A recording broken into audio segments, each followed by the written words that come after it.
distributive property example. Here we have 3 times q plus 8 minus 5 times negative 3q plus 2. Now to get started, we have to decide what exactly is getting multiplied here.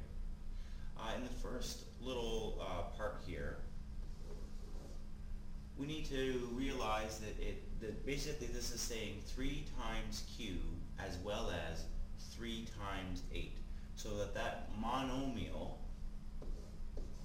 that's in the front of the brackets is getting multiplied by each term that's in the brackets. So in other words, we need to multiply the 3 times the q as well as the 3 times the 8. Now the way that we show that is just like this. We're going to show that we're multiplying 3 times q and that we're also multiplying 3 times 8. Some detail to realize regarding the signs is that because this is a positive 3, it must be a positive 3 here. It must also be a positive 3 here. The reason for the addition symbol in front of that second 3 is that we need to separate our multiplying.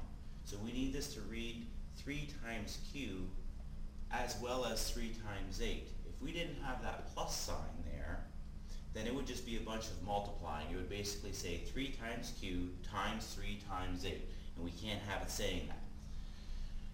Inside the brackets here, you can see that's a positive q, and so that's a positive q. That's a positive 8, and so that's a positive 8. Moving on to the second bracket, we see it's negative 5 times negative 3q plus 2. So continuing on, we will have negative 5 times negative 3q and negative 5 times 2, or positive 2.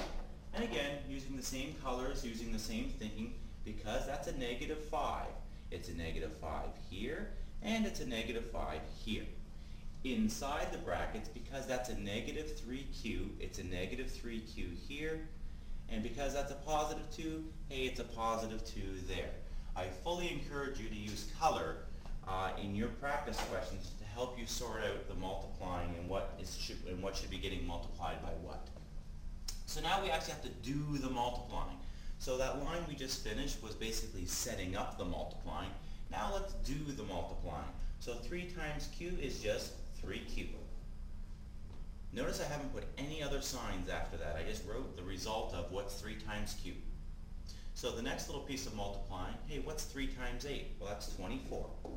And again, we have to put a sign in between those terms, otherwise it'll look like multiplying.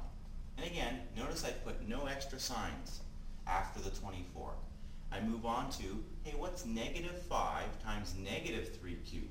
Well, that's positive 15q. Careful with your integer skills there. And finally, what's negative 5 times 2? That's negative 10.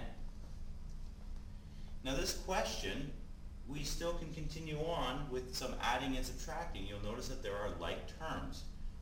So going back to that, we need to reorganize the question. We need to put like terms side by side. So we'll have 3q plus 15q plus 24 minus 10.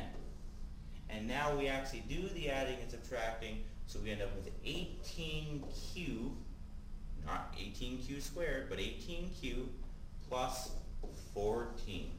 We know we're done the question because there are no more like terms to put together. That's as much as we can simplify that expression.